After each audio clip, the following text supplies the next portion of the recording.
Բարև ձեզ Armen Press-ի հարգելի հետևորդներ, հարկ վճարողի առիթով մեկնարկած ոդքասթային շարքի շրջանակում այս անգամ հյուրընկալել ենք աշխատանքի եւ սոցիալական հարցերի նախարար Նարեկ Մկրտչյանին։ Նախարարի հետ կփորձենք միասին հասկանալ, թե սոցիալական պաշտպանության ոլորտում պետբյուջեի միջոցներով իրականացվող ծրագրերն ինչքանով են թիրախային, ինչ արդյունքներ են արձանագրում։ Պարոն Մկրտչյան, շնորհակալ եմ մեր հրավերն ընդունելու համար։ Ես եմ շնորհակալ։ Պարոն նախարար, պետությունը աջակցում է սահմանամերձ բնակավայրերում տուն կառուցել ցանկացող քաղաքացիներին։ Կխնդրեմ ներկայացնեք, թե այս պահի դրությամբ քանի շահառուն ունի ծրագիրը, քանի տուն է կառուցվել եւ նաեւ ծրագրում որոշակի դադար եղավ, ինչ խնդիրներով էր պայմանավորված այս դադարը եւ ինչ փոփոխությունների կարիք եք տեսնում այն առավել թիրախային դարձնելու նպատակով։ Շնորհակալություն հարցի համար։ Սահմանամերձ բնակավայրերում մեր բնակապահովության այս ծրագիրը, որը հանրության շրջանում առավել շատ հայտնի իբրև 16 միլիոնի ծրագիր, իրականում այս ծրագրի գաղափարը հղացավ այն ժամանակ, երբ որ մենք ժողովրդագրության ռազմավարությունն էինք մշակում եւ այդ ռազմավարության համատեքստում պետք է տարբեր ծրագրեր իրականացնենք եւ հետո հաստատվեց այդ ռազմավարությունը, բայց մինչ այդ մենք մտածում էինք ինչպես պետք է խթանենք, որպիսի հատկապես նորաստեղծ ընտանիքները եւ զույգերը ամուսնություն ունեցող բնակարան կառուցեն, ստանան պետական աջակցությունը սահմանամերձ բնակավայրերում եւ պետք է լինեմ անկեղծ ասեմ, որ նաեւ այս հարցը բարձրաձայնվեց ազգային ժողովում ընդդիմության պատգամավոր պարոն Նազարյանի կողմից եւ մենք հանդիպեցինք, քննարկեցինք, որից հետո մշակեցինք այս ծրագիրը։ Իրականում սա մեր նախարարության կողմից վերջին տարիներին իրականացված ամենապահանջված եւ ամենամեծ ընդունելություն ունեցած ծրագրերից մեկն է եւ ուրախությամբ պետք է ասեմ, որ մեր սկզբնական հատվածում թեև ծրագիրը շատ դանդաղ էր գնում, այնտեղ հանրային կոմունիկացիայի հետ կապված խնդիրներ ունեինք, բայց երբ որ մենք սկսեցինք մանրամասն եւ անմիջական այցերով ներկայացնելով ծրագրի դրական կողմերը եւ այլն, դա ներկայացնելուց հետո միանգամից բավականին մեծ թվով դիմումներ ստացանք եւ երբ որ արդեն մոտեցանք 2000-ին մենք մեր առաջ խնդիր դրեցինք հասկանալու համար, թե ինչքան արդյունավետ ենք իրականացնում այս ծրագրերը, ինչքան թիրախային են ծրագրերը, բավականին ազատ ենք թողել 2000 այդ ընտանիքների համար, ովքեր որ բնակարանների կառուցման շինթույլտվությունները ստացան, հետո պետության կողմից աջակցության սերտիֆիկատները, որ պետք է տարբեր փուլերով բնակարանները կառուցեին, մենք դադար վերցրեցինք։ Մենք ոչ թե ծրագիրը կանգնեցրեցինք, այլ դադար վերցրեցինք ուսումնասիրելու համար, հասկանալու համար բոլոր մանրամասները, երբ որ վերլուծում էինք ծրագրի արդյունքները, պարզվեց, որ մինչև մեր ծրագրի դադարի պահը կային մարդիկ, ովքեր որ որոշակի ծախսեր էին իրականացրել եւ շինթույլտվություններ էին ստացել եւ մենք որոշեցինք, որ պետք է որոշակի քանակությամբ կրկին հնարավորություն տանք մինչեւ սեպտեմբերի 1-ի դրությամբ շինթույլտվություն ստացած անձանց նույնպես գնան եւ իրենց բնակարանները կառուցեն, բացի այդ մենք նաեւ որոշեցինք, որ 16 միլիոնին հավելյալ 5 միլիոն հնարավորություն պետք է տանք Բաղանիս, Ոսկեպար, Բերքաբեր եւ Գիրանց համայնքներում եւ այսպես ասած քվոտաներ դրեցինք յուրաքանչյուր համայնքի համար եւ վարչապետի հանձնարարությամբ մենք մի պիլոտել փորձարկեցինք նաեւ քվոտաներ սահմանել օրինակ այնպիսի համայնքներում, որոնք թեև սահմանամերձ չեն, բայց այդտեղ օրինակ դպրոց կամ մանկապարտեզ է կառուցում կամ այդ դպրոցում կա անհրաժեշտություն, օրինակ տեսականորեն վերցնենք ֆիզիկայի, մաթեմատիկայի կամ այլ առարկայի ուսուցչի կարիք եւ մենք այսպիսի մի քվոտա էլ դրեցինք, որ եթե այն մարդիկ, ովքեր որ կգնան կապ չունի որտեղից, օրինակ նույն Վայոց ձորի մարզի Գոմք համայնք եւ կլինեն նաեւ օրինակ իրենց ընտանիքում ֆիզիկայի, քիմիայի կամ մաթեմատիկայի ուսուցիչ, ապա իրենք կարողանան առավելություն ունենալ այդ համայնքում։ Սա որպես պիլոտ մենք իրականացրեցինք։ Առաջիկայում նախատեսվում է այս ծրագրի ամփոփել արդյունքները եւ կորոշենք, թե ինչպես ենք առաջ շարժվում։ Բայց ասեմ, որ սա ոչ միայն ժողովրդագրական խնդիր լուծող կարևոր ծրագիր է,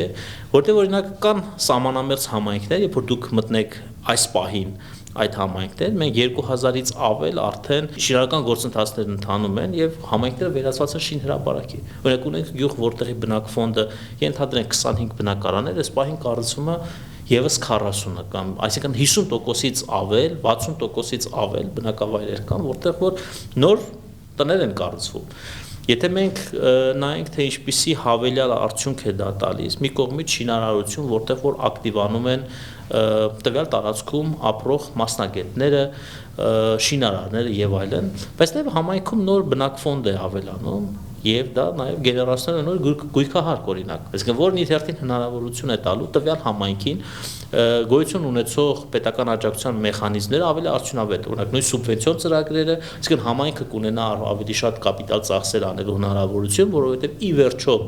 այդ արշարժ գույքերը նաև գեներացնելու են գույքահարկ, մյուս կողմից համայնքի կյանքը ակտիվանում է եւ ընտանիքները շատ ավելի այսպես հաստատակամ են որոշում կայացնելու ամուսնանալ եւ երեխաներ ունենալ, սահմանամերձ համայնքներում ապրել, որովհետեւ հստակ կա պետության աջակցությունը։ Հետեւաբար ես համարում եմ, որ սա մեր հաջողված ծրագրերից մեկն է, որ մենք վերջին տարիներին իրականացրել ենք եւ ասեմ, որ սկզբից ես նշեցի, որ որոշակի ազատություն ենք տվել, ասում ենք պետական ռեգիստրում գրանցում ունեցող ամուսիններից մեկը կարող է դառնալ շահառու, այսինքն եթե առնվազն մեկը Հայաստանի Հանրապետության քաղաքացի է պայմաններից մեկը կարող է գնալ եւ տուն կառուցել սահմանամերձ համայնքում, չնայած որ մեր հիմնական շահառուները հենց տվյալ մարզի տվյալ բնակավայրից են, բայց մենք ունենք նաև մարդիկ, ովքեր որ ունենք, չգիտեմ, Երևանից կամ այլ մարզերից են գնացել սահմանամերձ։ Այստեղ մենք որոշակի քննադատության ենթարկվեցինք, թե այս մարդիկ միգուցե այնտեղ մշտական բնակություն չհաստատեն, այլ օրինակ ավելի շատ սեզոնային իբրև հանգստյան տուն դա օգտագործեն իրենց ընտանիքի համար, բայց մենք համարում ենք, որ դա էլ բավականին լավ արդյունք եւ էֆեկտ կարող է տալ։ Դա էլ է այս լավ երևույթ, երբ որ օրինակ կարող են գնալ սահմանամերձ համայնք կրկին նոր շունչ տանել իրենց հետ այդտեղ։ Պարոն նախարար, դադարի փուլում փոփոխությունները ինչ նպատակով արվեցին, որովհետեւ որոշակի խնդիրներ էիք նկատել, եւ եթե այո, հիմնական որոնք էին։ Դադարի փուլում մենք այդպես մեծ էական փոփոխություններ չենք կատարել, մենք երբ որ այդ քվոտաները նոր սահմանեցինք եւ պետք է սեպտեմբերի 1-ից ուժի մեջ մտներ եւս 500 հոգու, մենք հույս ունենք, որ այդ 500 նոր շահառուները մինչև դեկտեմբեր կլրացվեն, բայց խնդիրն է, որ երկու շաբաթվա ընթացքում մեր նոր այդ 500 քվոտան միանգամից լրացվեց եւ պայմաններից մեկը, որ մենք կարևոր նախապայման դրեցինք, որ պետք է անչափահաս երեխա ունենան, այսինքն այստեղ որոշակի թիրախայնացրեցինք,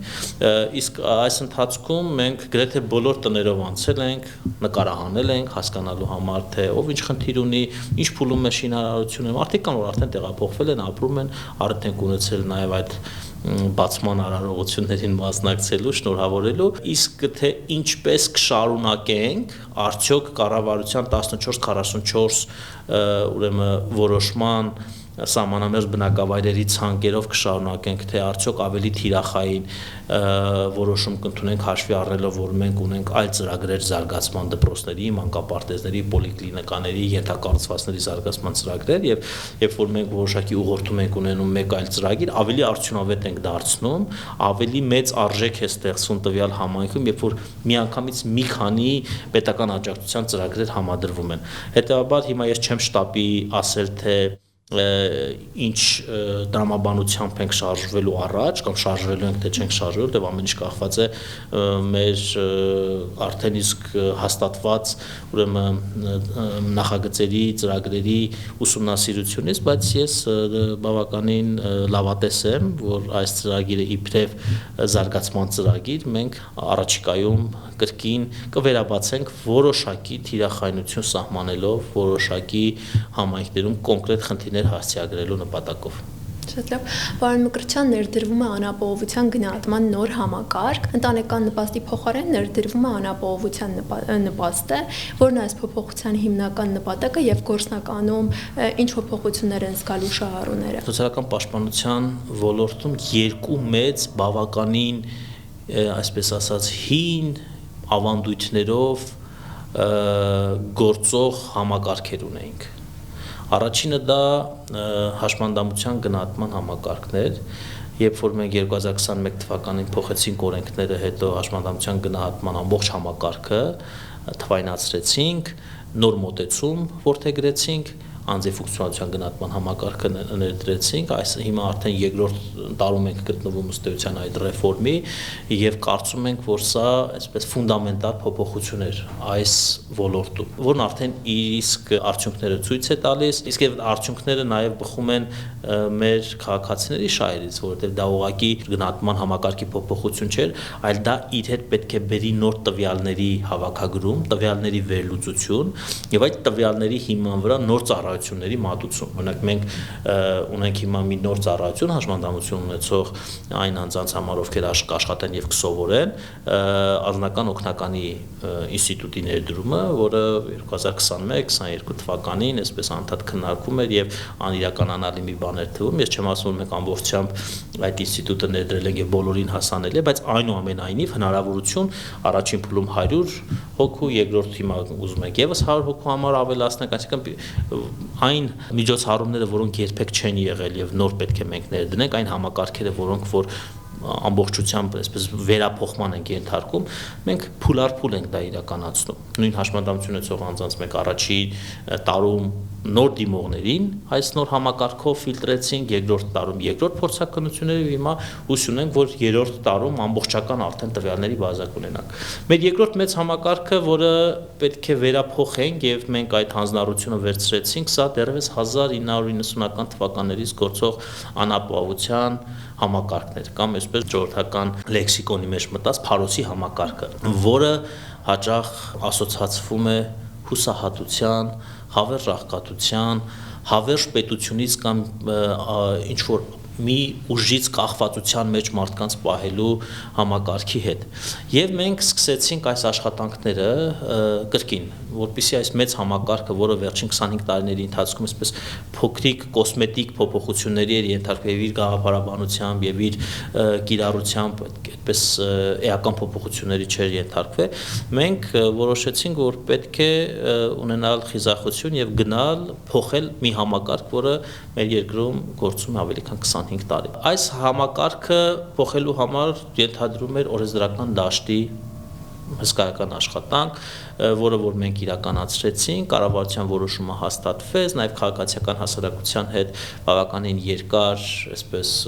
քննարկումների արդյունքում առանձին թիրախմբերի շրջանակներում պիլոտային ուսումնասիրությունների արդյունքում կառավարության որոշմամբ հաստատվեց, որ մենք պետք է երկու մարզից սկսենք պիլոտը, որովհետև ելի եմ ասում, մեծ բարեփոխումները, վերափոխումները պետք է պիլոտավորել, հասկանալ թույլ եւ ուժեղ կողմերը, հետո նոր տարածել ամբողջ երկրով։ Առաջի երկու մարզը, որով որ մենք արդեն այս ամսվա վերջ կփորձենք նշանակումներ իրականացնել նոր համակարգով, դա Կոտայքն ու Սյունիքն է։ Մենք թվայնացրել ենք ամբողջ համակարգը, որը խնդիրների լուծման ամենակարևոր եւ ամենակարճ ճանապարհներից մեկն է։ Եթե նախկինում ձեռքով էր հավաքագրվում տարբեր տվյալներ, ապա հիմա մենք ունենք փոխկապակցված թվային համակարգ, եւ որը գնալով զարգացնում ենք, նաև հաշվի առնելով պետության թվայնացման օրակարգը, հնարավորինս շատ դատաներ ենք փորձում թվայնացնել եւ փոխգործելիություն ստեղծել, որպիսի մարդկային գործոնը քիչ լինի, որպիսի կոռուպցիոն ռիսկերը հնարավորինս նվազ լինեն, բայց միևնույն ժամանակ մարդկային գործոնի կարեւորությունը կա ամեն դեպքում անապահովության գնահատում, որտեղ մարդը պետք է տունայց կատարի։ Սոցիալական աշխատողի ինստիտուտը այնուամենայնիվ գոյություն ունի դեռ, բայց այդ սոցիալական աշխատանքի տունայցի բաղադրիչը նույնպես թվայնացրել ենք։ Այսինքն կա կոնկրետ կրիտերիա եւ սոցիալական աշխատողը տունայց կատարելով գիտի թե հստակ ինչին պետք է ուշադրություն դարձնի, ինչը պետք է նշի, որը կրկին նույն թվային համակարգով վերլուծվում է եւ օգնում է, որպիսի միասնական սոցիալական ծառայությունը որոշում կայացնի։ Եթե գաղափարական բովանդակությանը անդրադառնանք, շատ կարեւոր բան կա, մենք այստեղ մի փիլիսոփայություն ենք դրել, որ աղքատությունը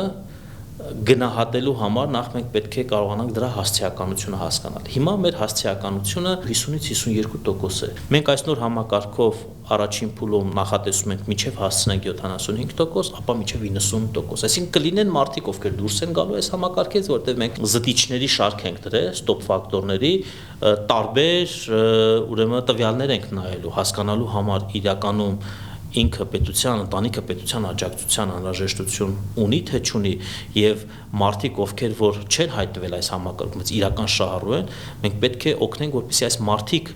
հայտնաբերվեն եւ այդ հայտնաբերման, այսպես ասած, ճանապարհին շատ կարեւոր է նաեւ համայնքային սոցիալական աշխատանքի, սոցիալական աշխատողի ինստիտուտը եւ մենք նաեւ վերապատրաստումների այսպես շարքով ենք անցել, մենք նաեւ օրենքում ենք հատուկ փոփոխություններ իրականացրել, որպեսզի համայնքները կանխարգելիչ կարեւոր դերակատարություն ունենան եւ մենք իմանանք թե որտեղ ինչ խնդիր ունենք։ Բայց ամենակարևոր փիլիսոփայական փոփոխությունը նա էր, որ աղքատության հաղթահարման համար սոցիալական աջակցությունը չէ, որ պետք է լուծում տա։ Աղքատության հաղթահարման ամենակարևոր ճանապարհը կրկին աշխատանքն է։ Մարդիկ, երբ որ կդիմեն անապահովության համակարգում գնահատվելու,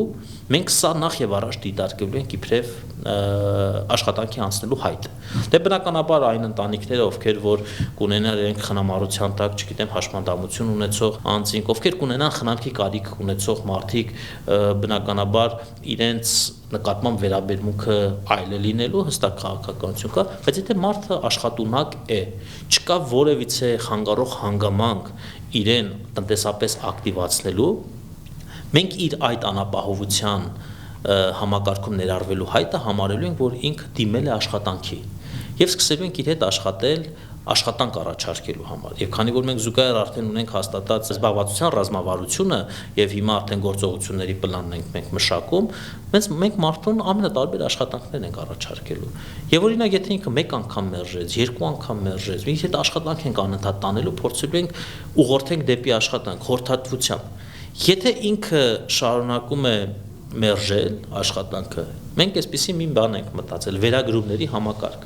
Ես համարելու եմ, որ ինքը ունի համակարգը համարելու է, որ ինքը ունի առնվազն կարողանում է ապահովել իր պարենային զամբյուղը, այսինքն մարդը սոված չէ։ Եվ շարունակելու ենք իրեն էլի հետևել։ 6 ամիս հետևելու ենք, աշխատելու ենք իր հետ։ Սոցիալական աշխատողի ինստիտուտը, միասնական սոցիալական ծառայությունը, որը 49 կենտրոններում է բաշխված հանրապետության,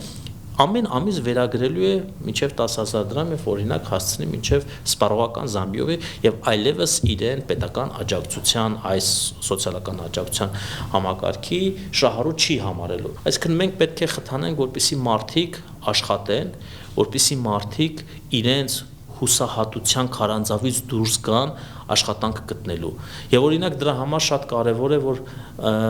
մարդիկ հասկանան, որ պետք է անցնեն կրթական գործընթացներով։ Մենք մեր զբաղվածության ծրագրերում բավականին մեծ տեղ ենք հատկացնում վերակրթման, վերապատրաստման բաղադրիչներին։ Անկամ տարբեր տարիքային խմբի գտնվող մարդկանց պարտադիր չէ, որ իրենք լինեն, օրինակ, չգիտեմ, համալսարանական տարիքի, կարող է լինել, չգիտեմ, 30-նանց, 40-նանց, 50-նանց մարդ, որը պետք է շարունակի կրթվել։ Կամ եթե այն ընտանիքները, որոնք մենք ուսումնասիրենք եւ կտեսնենք, որ իր երեխային կրթական process-ից դուրս է թողնում սոցիալական աջակցություն ստանալու համար, մենք ուղղակի այդ ընտանիքին կարգել ենք, որպեսզի ինքը սոցիալական աջակցություն ստանա, որտեղ ըստ էության դա մեծապես վտանգում է ապագա սերնդի կրթվելու իրավունքը եւ հնարավորությունը։ Ոչ մի նոր համակարգ բնականաբար այսպես սահուն չի անցնում, բայց մենք հնարավոր բոլոր մեխանիզմները մշակել ենք, որպեսզի անցումը կատարենք, փուլային տարբերակով կատարենք, որտեղ գիտեք ինչ ստեղծվել է վարքագիծ։ Մարդիկ տարիներ շարունակ, հաճախ նաև տասնամյակներ շարունակ անընդհատ գտնվում են նմանատիպ կարգավիճակում եւ իրենց հետ պետք է նաև հոգեբանական աշխատանք տանել։ Ես կարող եմ ասել, որ 2021 թվականին, երբ որ ստեղծվեց միասնական սոցիալական ծառայությունը, ինչպես նաև պետության տնտեսական ակտիվության ֆոնին, մենք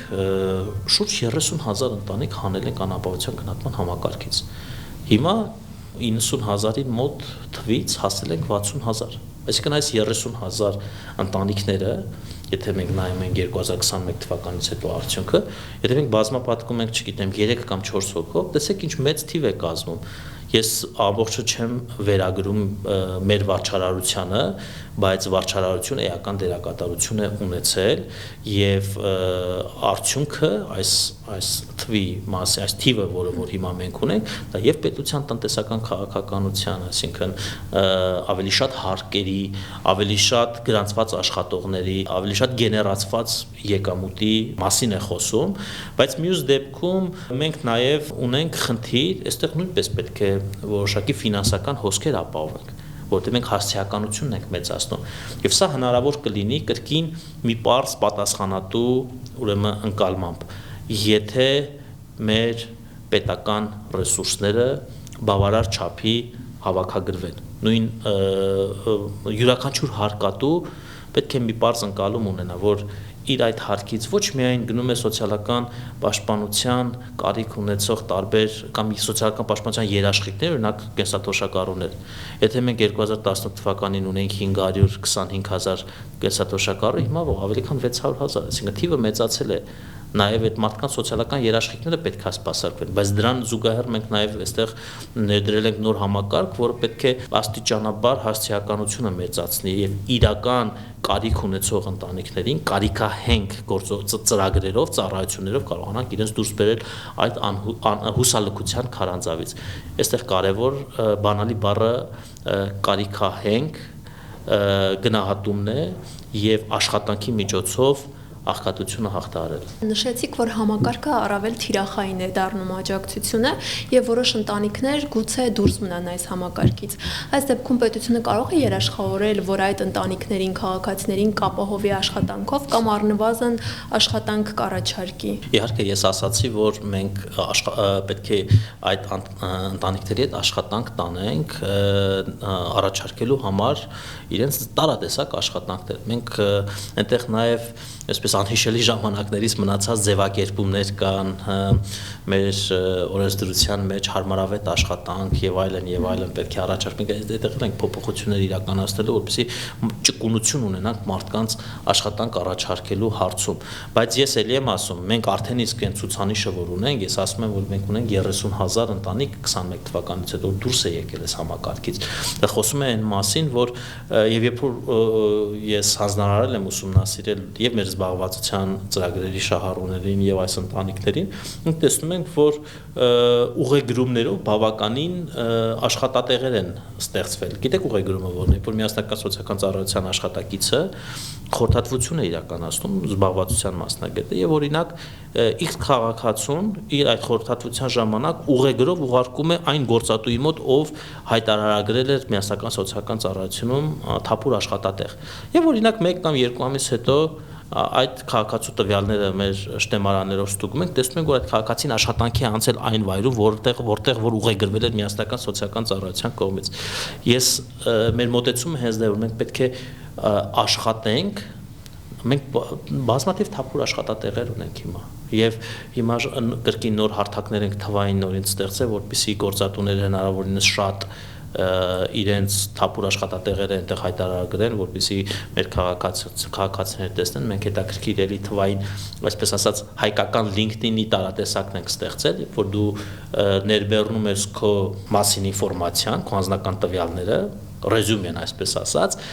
որը որ ավտոմատ վերլուծում է եւ կապ է հաստատում այն գործատուի հետ, ով որ մուտք էր արել իր հերթին թե ինչպիսի հմտություններ, ինչպիսի գիտելիք, ինչպիսի մասնագիտություն, ինչպիսի աշխատանքային փորձ ունեցող մարդ է ցանկանում ներգրավել Այսինքն, այս համակարգերը բոլորը միասին աշխատելու են։ Եվ եթե այսքանից հետո կհրաժարվի աշխատունակ մարդը Էլի եմ ասում, մենք ընտանիքներին ուղարկի չենք ասելու ցտեսություն դուք առավոտվանից չեք ստանալու այլևս աջակցություն։ Եթե այդ ընտանիքում չկա որևիցե այսպես խանգարող հանգամանք, որպեսզի ինքը գնա աշխատի, իսկ ով ասեց, որ պետք է պետությունը իրան պահի, թող գնան աշխատեն։ Կա աշխատանք, պետք է աշխատել։ Ես չեմ ասում, որ հաշմանդամություն ունեցող անձինք կլինեն ընտանիքի անդամները, կունենան մարդիկ, չգիտեմ, միայնակ հազար ու մի տեսակ կյանքի դժվարին իրավիճակներ կան, որոնք որ մենք բնականաբար հաշվի ենք առնելու։ Օրինակ թիվ ենք ունեցել, մինչև 40,000 աշխատունակ տարիքի մարդ կա նպաստ ստացող։ Հասկանում եք դա ինչ թիվ է։ Այսինքն այդ մարդկանց որևիցե հանգամանք չի խանգարում, որպեսզի նրանք գնան աշխատել։ Մենք պետք է ուղղակի այս մարդկանց ընկալումը, աշխարհայացքը եւ վարքագիծը փոխենք եւ ուղղորդենք դեպի աշխատելու։ Պարոն նախարար, պետբյուջեից նախարարությանը տարեսկզբին հատկացվող բյուջեի որքան մասն է, այսպես ասած, հետ վերադարձվում քաղաքացիներին տարբեր ծրագրերով, անկախ նրանց սոցիալական կարգավիճակից։ Ամենաշատ շաքերտներում շահարկվող թեմաներից մեկը նա է, որ աշխատանքի եւ սոցիալական հարցերի նախարարությունը ամենամեծ բյուջեն է ստանում եւ այլն, բայց ես քիչ առաջ նշեցի կենսաթոշակառուների թվի ավելացման մասին։ Ես խոսեցի հաշմանդամություն ունեցող անձանց մասին։ Ես խոսեցի անապահովության համակարգում գտնվող կարիք ունեցող ընտանիքների մասին։ Եվ այսպես ցանկը, երբ որ մենք նայում ենք մեր շահառուների, բավականին մեծ են եւ այո, բավականին մեծ հատվածը մեր բյուջեի մենք այսպես վերահասցեագրում ենք տարբեր սոցիալական երաշխիքների, բայց դրան զուգահեռ մեզ չի խանգարել, որպեսզի մենք զարգացման ծրագրեր իրականացնենք, որպեսզի մենք նոր ռեֆորմներ իրականացնենք, նոր ծառայություններ ներդնենք եւ օրինակ նույն մեր կարիքի մեջ գտնվող, այսինքն կյանքի դժվար իրավիճակում հայտնված կամ առանձին թիրախային խմբերում գտնվող մեր հայրենակիցների համար ունենք ծառայություններ, որոնց ծառայությունները չենք տրամադրում մեր խնամքի հաստատություններում։ Իրենց ծառայությունները իրենք ստանում են իրենց բնակավայրում, իրենց տանը, որտեղ մենք ներդրել ենք արտապատվիրակումների դրամաշտորներով մի համակարգ, որ քաղաքացիական հասարակության կազմակերպությունները ՀԿ-ների միջոցով ավելի քան 1.2 միլիարդ դրամի ծառայություն են արտապատվիրակում։ Եվ սա շատ կարևոր ուղղություն է։ Մի կողմից մենք հնարավորություն ենք տալիս, որպեսզի քաղաքացիական հասարակության այդ կազմակերպությունները շարունակեն ակտիվ դերակատարություն ունենալ եւ իրենց առաքելությունը մարդկանց օգնելու, խնդիրները լուծելու իրականացնեն։ Մյուս կողմից հնարավորություն ենք ստանում մեր քաղաքացիների համար ավելի հարմարավետ, ավելի ճկուն ծառայություններ իրականացնել, որովհետեւ լավագույն մեթոդը այն չէ, որ պետությունը անընդհատ այսպես պետական բյուջեից ստանա գումար եւ այդ գումարը ներդնի մեծ հաստատություններ ստեղծելու մեջ։ Մենք ընդհակառակը նաեւ մեր պետության ստանձնած միջազգային պարտավորություններով մենք պետք է փոխենք մեր ընկալումը, որ անընդհատ պետք են խնամքի հաստատություններ, երեխաների խնամքի կենտրոններ ստեղծվեն։ Չէ, մենք պետք է ապա ինստիտուցիոնալացման ճանապարհով գնանք։ Այսինքն տնայցերի մեթոդով պետք է մատուցվեն այդ ծառայությունները։ Ծառայությունները եւ ապա ինստիտուցիոնալացումը տարբեր ճանապարհներ կան ապա ինստիտուցիոն։ Օրինակ ապա ինստիտուցիոնալացման իմ ամենասիրած ծրագրերից մեկը դա խնամատարության ուրեմն ծրագիրն է, երբ որ ընտանիքները կարող են գալ, վերապատրաստվել, ստանալ որոշակի ֆինանսական աջակցություն եւ իրենց ընտանիքում, իրենց երեխաների հետ միասին մեր երեխաների խնամքի հաստատություններից առանց ծնողական խնամքի մնացած երեխաներին հետ ապրել իրենց տանը ընտանեկան միջավայրում։ Սա լավագույն ճանապարհներից մեկն է նաև ամբողջ աշխարհում խնամատարության ինստիտուտը։ Մենք զարգացնում ենք խնամատարության ինստիտուտը, որպեսզի մեր հաստատություններում մեր երեխաները առանց ծնողական խնամքի մնացած ունենան ընտանիքին հնարավորինս մոտ միջավայր եւ ապրեն այդ ջերմության մեջ։ Մենք ունենք փոքր տների մոդելը եւ հասարակական կազմակերպություններ ունեն եւ մենք ենք հիմա արդեն կրկին էլի արտապատվիրակելու այդ ծառայությունը։ Տեսեք մեր մանկատներում 18 տարին երբ որ լրանում է, իրավունք չունեն իրենք այդտեղ մնալու։ Արդեն հասուն մարդիկ են եւ եթե ունեն հաշմանդամություն, բայց միևնույն ժամանակ ունեն հմտություններ անկախ ապրելու, մենք պետք է հնարավորությունը տալ։ Դրա համար հիմա խմբային փոքր տներ ենք ստեղծելու ուղեկցումով, որպեսզի իրենք եւ ապրեն եւ համայնքում աշխատեն եւ անկախ կենցաղավարման հնարավորություն ունենան։ Այ ապա ինստիտուցիոնալացումը սրա մասին է եւ երրորդ մոդելը, որ մենք հիմա ունենք ապա ինստիտուցիոնալացման, դա նաեւ պետք է կանխարգելել նրանց մուտքը հաստատություններ, որը հավելյալ կրկին ֆինանսական բեռ կլինի պետության համար, դա բայց պետության պարտավորությունը կլինի, որպեսզի այդ թիրախմբին ծառայություններ մատուցել։ Մենք այդ կանխարգելման նաև ինստիտուտը ներդնելու համար շուտով կմեկնարկենք առաջին անկախ կյանքի կենտրոնի ստեղծման աշխատանքները, որը Արմավիրի մարզի մեծամոր համայնքում է, այսինքն շինական աշխատանքներն արդեն սկսել են, որտեղ մարդիկ կստանան տարատեսակ ծառայություններ։ Այսինքն այսպես ծրված ծառայությունները կկենտրոնանան մի տեղ, որը որ մենք պատրաստ ենք կրկին արտապատվիրակել հասարակական կազմակերպություններին, որտեղ որ տարբեր հաշմանդամություն ունեցող, տարբեր տարիքային, տարբեր թիրախմբերում գտնվող մարդիկ կարող են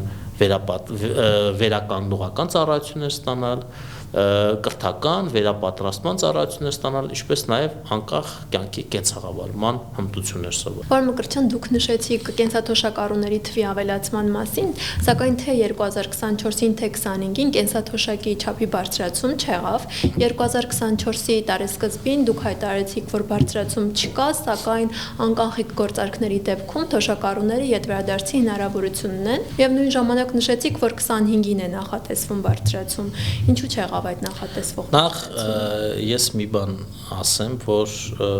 մեր թոշակների բարձրացումը ֆիքսված է մեր կառավարության ծրագրով, որ 2021-26 թվականների համար մենք պետք է համապատասխանաբար բարենային զամբյուղի արժեքը ուրեմն հավասարեցնենք նվազագույն կենսաթոշակին եւ նույնը միջին կենսաթոշակ եւ սպառողական զամբյուղի արժեք։ Բարենային զամբյուղի եւ նվազագույն կենսաթոշակի մասով մենք գերակատարել ենք։ Մենք 2018 թվականից այսքան 5 անգամ թոշակ ենք բարձրացրել, 5 անգամ։ Եվ հնդածս մի միտք հղացավ, որ տեսեք, երբ որ մեր քաղաքականությունները մենք դիտարկում ենք, պետք է ուշադրություն դարձնել զուգահեռ այլ գերատեսչությունների կողմից այդպես իրականացվող ծրագրեր։ Օրինակ, այն ժամանակ, երբ որ մենք հետվճարի այս գաղափարը ունեցանք, տվյալ ժամանակահատվածում Կենտրոնական բանկը եւ Պետական եկամուտների կոմիտեն ներդրել էին կանխիկի շրջանառությունը հնարավորինս նվազեցնելու եւ անկանխիկ շրջանառությունը խթանելու քաղաքականություն, համակցված այդ պոստտերմինալները ամբողջ հանրապետության յուրաքանչյուր համայնքի առնվազն մեկ առևտրի կենտրոնում, խանութում ունենալու այս նախագիծը, եւ մենք այսպիսի գաղափար առաջացավ, որ պետք է կենսաթոշակառուներին եւ նպաստառուներին հնարավորություն տանք, խթանենք, որպեսզի իրենք անկանխիկ եղանակով իրենց այդ աջակցությունները, կենսաթոշակները ծախսեն եւ դրա դիմաց ստանան հետվճար։ Ամենաշատը քննադատել են նաեւ այս ծրագրի համար, սկսած մեր նույն կենսաթոշակառուները, իրենց ընտանիքի անդամները, լրագրողական համայնքից եմ շատ գրություններ ստացել, որ մենք մեկնարկում ենք մի բան, որը հազիվ թե կիրառելիություն ստանա, որովհետեւ ինչպես եք պատկերացնում, օրինակ, չգիտեմ, բանկային քարտերի միջոցով անկանխիկ գործարքներ 63 եւ անց տարիքի մարդկանց կողմից, ինչպես եք պատկերացնում ֆինանսական այդ նոր գործիքների կիրառելիությունը եւ այլն, որ մարդկանց մոտ կա վարկագիծ, որ թոշակը ստացան, պետք է անմիջապես դա անեն եւ այլն։ Եվ մենք սկսեցինք այնուամենայնիվ, որտեղ համոզված ենք, որ սա կտա իր արդյունքը եւ զրոյական կետից, այսինքն անկանխիկի ծավալի մասին եմ ես խոսում, զրոյականից հիմա մենք հասել ենք 200 միլիարդ։ Իսկ այս ընթացքում այո, ծավալը, եւ մենք արդեն շուրջ 19 միլիարդ հետվճար ենք տրամադրել։ Ես ընդհանուր մեկնարկից մինչև հիմա եմ ասում, պատկերացրեք 19 միլիարդ դրամ մենք հետ ենք վերադարձրել իրենց գործարքներից։ Ճիշտ է, այս ճանապարհին մեզ նաև օգնել է մասնավորը,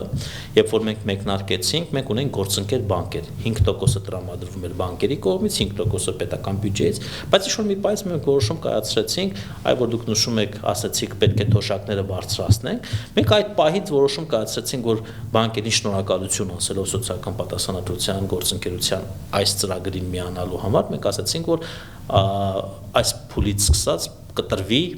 պետական բյուջեից այդ 10%-ը։ Հետո մենք ինչ էլ վերլուծեցինք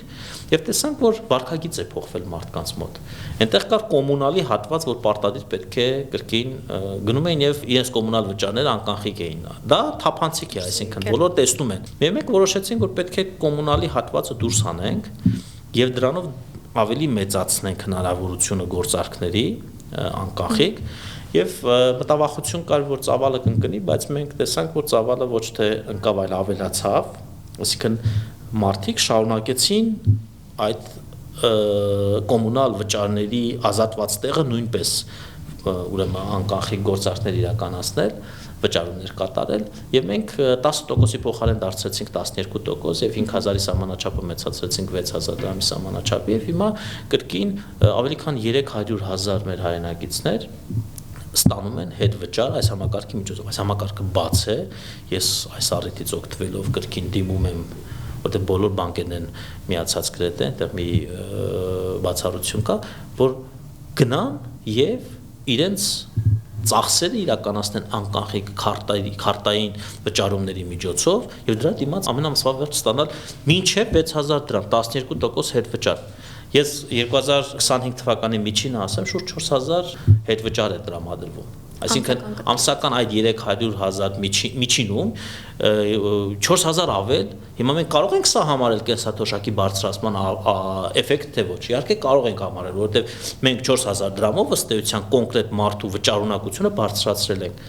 Ազատ են մյուսները միանալու այս ծրագրին, իհարկե ազատ են, կարող են միանալ, այսինքն մենք ասում ենք, որ այստեղ է գտնվում քո բարձրացված թոշակը պետք է գնալ եւ ուղղակի օգտվել այս համակարգի միջոցով։ Փառք Աստծո, հիմա կա հնարավորություն հանրապետությունում գրեթե բոլոր համայնքներում առնվազն մեկ տեղ կա, առնվազն որտեղ կարող են իրենք գնալ եւ իրենց վճարումներն իրականացնել, առևտուրն իրականացնել, եւ սա հնարավորություն է տալիս կրկին իր հավելյալ արդյունքը ստեղծել։ Սկսած հարկային արդյունքից վերջացած, այսինքն թափանցիկություն, շրջանառությունը անկանխիկ դրամաշրջանառության համատեքստում, որը որ կարծում եմ մեր մյուս ճիշտ եւ արդյունավետ որոշումներից մեկն է եղել։ Անդրադառնանք նաեւ Լեռնային Ղարաբաղից բռնի տեղահանված մեր հայրենակիցներին տրվող աջակցությանը։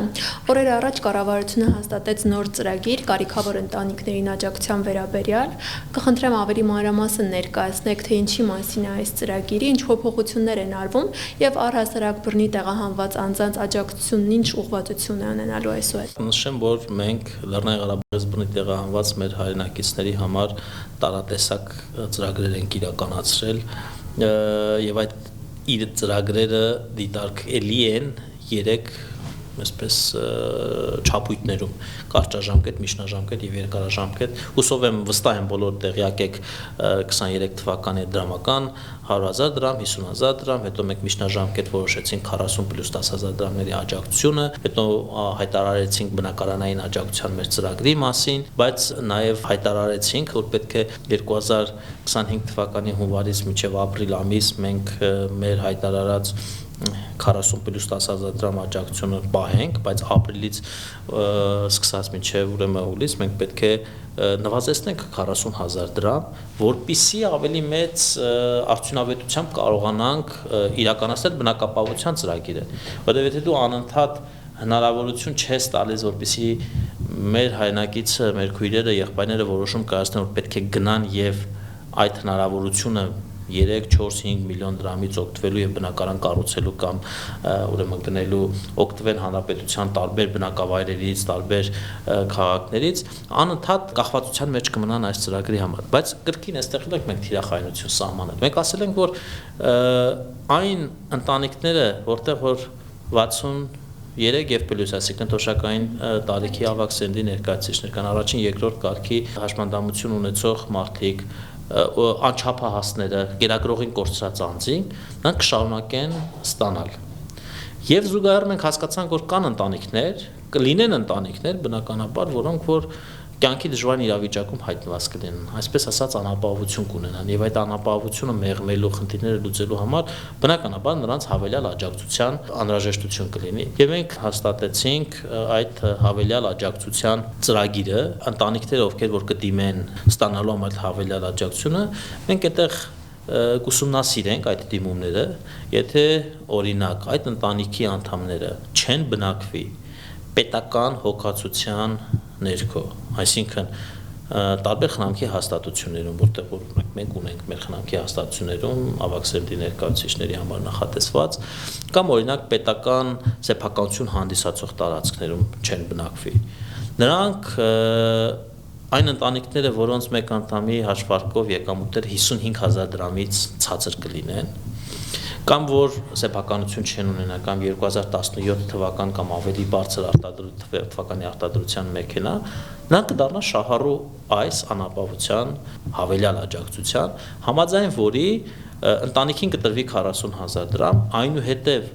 ընտանիքի երկրորդ անդամից սկսած յուրաքանչյուրին հավելյալ 10,000-ական դրամներ։ Կրկին սա միջոցառում է, որը որ պետք է օգնի մեր քույրերին եւ եղբայրներին հաղթահարելու համար այս խնդիրը, բայց երկարաժամկետ ներառման ծրագիրը պետք է լինի աշխատանք եւ բնակապահովության ծրագրից օգտվել։ Ես ուրախությամբ պետք է ասեմ, որ ավելի քան 26,000 զբաղված Լեռնային Ղարաբաղից բռնի տեղահանված մարդիկ կան։ Այսինքն մի մասը բնականաբար մեծ մասը չէ, բայց մի ինչ որ փոքրիկ հատված կա, որ ինքնազբաղվածներ են, մի մասը գրանցված աշխատողներ են, երբ որ օրինակ վերջին տվյալները երբ որ նայել եմ, ավելի քան 6000 միայն ուղեգրումներով են անցել աշխատանքի միասնական սոցիալական ծառայության այս 49 կենտրոներ։ Հետևաբար մենք ինչ ենք ասում։ Մենք ասում ենք, որ պետությունը խոցելի խմբերին հնարավորություն է տալիս շարունակելու այս աջակցությունը ստանալ, բայց ժամանակ է տրվում, այսինքն ինքը գիտի թե ինչքան պետք է նվազի։ Մյուս կողմից կան զբաղվածության ծրագրեր, մյուս կողմից մենք ունենք լավ համագործակցություն մասնավորի հետ եւ տեսնում ենք նաեւ ի պատիվ մեր հայրենակիցների իրենք էլ ջանք են ներդնում, որպեսզի անցնեն աշխատանքի եւ այդ 26800, եթե չեմ սխալվում, թիվը վերջին, խոսում է այն մասին, որ ցանկության դեպքում աշխատանք գտնել հնարավոր է եւ հավելյալ արդյունք, հավելյալ եկամուտ ստեղծել Հայաստանում հնարավոր է, պետք է ամեն ինչ անել, որպեսզի օգնել, որպեսզի մեր հայրենակիցները անցնեն աշխատանքի, ներառվեն։ Սա ներառման լավագույն ճանապարհն է եւ մենք շարունակելու ենք այս ճանապարհով աշխատելով նրանց հետ։ Մենք 20 թվականից այս կողմ ավելի քան 20 միջոցառում ենք իրականացրել։ Եվ չեմ հիշում մի միջոցառում, որին մենք վերադարձած չլինենք, անդրադարձած չլինենք, այսինքն դա ի՞նչ է նշանակում։ Նշանակում է, որ հաճախ երբ որ մեզ քննադատում են, թե դուք ներառական չեք, իսկ ես արձագանքում եմ, եթե ներառական չենք, երբ որ նայում ենք կառավարության որոշումները, որ փոփոխել ենք այդ ծրագրերը, հոգուտ քաղաքացիների, հոգուտ շահառուների, այդ դեպքում որտեղից մեզ այդ արձագանքները, առաջարկները, հաճախ նաև քննադատության տեսքով, այսինքն մենք չենք ասում, որ պատրաստ չենք հետևելու այս ծրագրերին, հասկանալու համար այս ծրագրերը որտեղ ինչ խնդիր կունենան, նորից վերադառնալու ծրագրերին լավարկելու, որպեսզի, որովհետև ի վերջո մեր բոլորի նպատակը աջակցելն է, օգնել դուրս գալ կյանքի դժվար իրավիճակից, բայց մի շատ բարձ ընկալում էլ կա։ Այդ ամեն ինչը հնարավոր է առհասարակ, հնարավոր է ավելի մեծ, ավելի շատ ծավալի ծառայություններ իրականացնել, եթե մենք ունենք ավելի մեծ ֆինանսական հնարավորություններ։ Մեր ցանկացած ծառայություն, ցանկացած քաղաքականություն իրականացնելուց առաջ, նաև առնվազն 1-2 տարվա հեռանկարում պետք է մենք նայենք մեր երկրի ֆինանսատնտեսական ցուցանիշները։ Առանց այդ ցուցանիշների հետ հաշվի նստելու ականջահաճո պոպուլիստական հայտարարություններ, ես հիմա կարող եմ դուրս գալ փողոցում ցանկացած մեկին հրավիրել, իմ տեղը կնստի եւ այդ հայտարարությունները կկատարի։ Շատ կուզենայի, որ մեծ ծրագրերի մասին խոսել, բայց պետք է լինել իրատեսական, պետք է մեր ելակետը լինի մեր ֆինանսատնտեսական ցուցանիշները։ Իսկ մենք այսօր չենք գտնվում քարանձավում, աշխարհից կտրված, ցանկացած փոփոխություն համաշխարհային տնտեսության դա ուղիղ կամ անուղղակի ազդեցություն է ունենում նաև մեր տնտեսության վրա։ Հետևաբար մենք պետք է ցանկացած որոշում իրականացնելիս խնամքով վերաբերվենք մեր հանրային ռեսուրսներին։ Շնորհակալ եմ զրույցի համար, պարոն նախարար։ Ես եմ շնորհակալ։